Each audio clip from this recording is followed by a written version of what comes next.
Goddag. Vi skal tale i dag om Catull digt nummer 85, og vi skal se på nogle af de temaer og virkemidler, som Catull bruger. Lad os se digtet. Ode d'amor, quareit faciam fortasse requiris, nescios et fieris sentiot excrucior.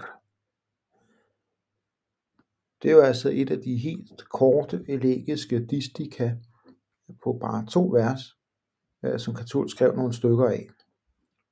Normalt læser man det i sammenhæng med Lesbia-digtene, selvom der ret beset ikke udtrykkes noget objekt for hverken digterjegets had eller kærlighed. Lad os læse digtet med henblik på at identificere nogle af de afgørende virkemidler, som Catull bruger i betydningsdannelsen i digtet. Ode d'amor. Jeg hader, og jeg elsker. Det er en umiddelbar selvmodsigelse. Had og kærlighed på én gang. Det er sådan en slags paradoks. Jeg tør ikke sige, om der er nogen indholdsmæssig grund til, at lige præcis hadet indtager førstepladsen. Udover den metriske tvang, verset skal starte med en tung stavelse, og amo begynder med en let stavelse. Man bemærker også, som jeg allerede har antydet, at begge de to transitive verber savner et objekt. Der er ingen antydning af, at digterjegets følelser retter sig mod nogen bestemt person, kun at han føler dem. Catull ved, at oxymoronet vil virke forstyrrende på den romerske læser, der er opdraget til at holde af orden og forudsigeligheder, som sætter pris på tekster med en meget høj grad af eksplicit sproglig sammenhæng. Hvad er anledningen til at fyre sådan et mærkeligt udsagn af? Derfor tænker han sig straks tilhørens reaktion. Quareit faciam fortasse requiris. Fortasse requiris. Måske spørger du, men ikke bare spørg. Requiro er et meget stærkt spørgeord. Vi kender det for eksempel også fra engelsk require. Det har konnotation ikke blot af at spørge, men også af uforståenhed, forvirring, mistro, savn. Læseren eller tilhøreren, eller samtalepartneren i alle tilfælde, ikke alene spørg, men spørg, fordi han eller hun bliver helt rundtosset af den her fuldstændige selvmodsigelse. Men kun måske fortasse, for det kan jo være, at tilhøreren også har været ramt af amors bittersøde pil. Spørgsmålets indhold gengives i en ledsætning. Quareit faciam. Tit oversætter vi den sætning til, hvorfor jeg gør det. Men lad os se på den ord for ord. Quare har 2 betydninger. Hvorfor og hvorledes. Er det årsagen til dobbeltheden, eller til paradokset, der spørges til, eller er læseren forvirret over, hvordan digterjeget overhovedet magter at gå både til højre og venstre på en gang. Det kan også være, at spørgsmålet er illusorisk. Det er ikke sikkert, at den gamle romer med latin som sit modersmål overhovedet har opfattet betydningerne som forskellige. Men det gør vi altså nu engang på dansk. Er der i det lille id noget affejende? Det. De 2 følelser og deres samtidige optræden bliver koblet sammen i et pronomen. Id. Facia. Lad os ikke tale om, at verbet står i konjunktiv. Det gør verbet i interrogative ledsætninger jo altid. Lad os hellere tale om betydningen af verbet facior.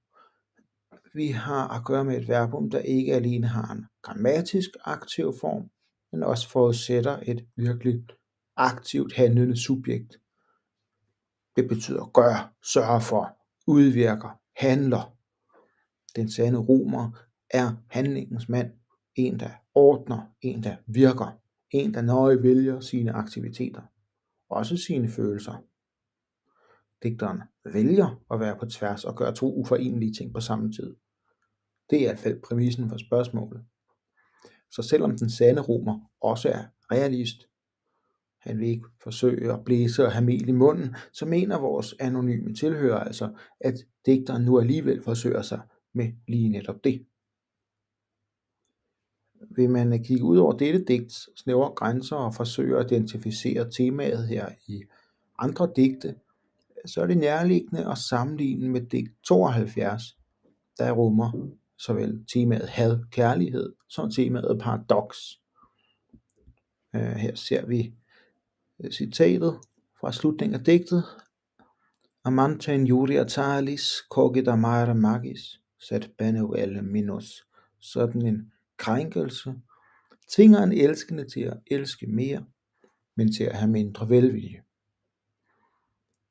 I mine øjne er der også, som jeg håber at have lagt op til, et element af det tema, der i tale sætter de irrationelle affekter som en slags folie til samfundet. Det optræder for eksempel i digt 5, hvor kærligheden sættes over for forretningslivet, og i digt 51, hvis sidste strofe formaner digterjeget til ikke at spilde tiden med otium, altså så noget som kærlighed og poesi. Og apropos andre digte, Catulls kompositoriske vaner skinner igennem trods digt 85's korthed. Lige omtrent midt i rigtig mange af hans digte kan man observere en vending, en eller anden pirouette, enten i tid, i personkonfiguration eller i et andet grammatisk eller indholdsmæssigt aspekt. Og denne her vending rummer ofte en nøgle til forståelsen af digtet. I digt 51 er det for eksempel skiftet fra det forelskede digterjeg, eller om man så må sige den sapfiske stemme, til det formanende digterjeg. I digt 85 er skiftet lidt mere raffineret. I digterens svar møder vi i stedet for den aktive og handlende kontrolfreak af en romer en passiv, lidende stakkel. Svaret er nemlig Nescio.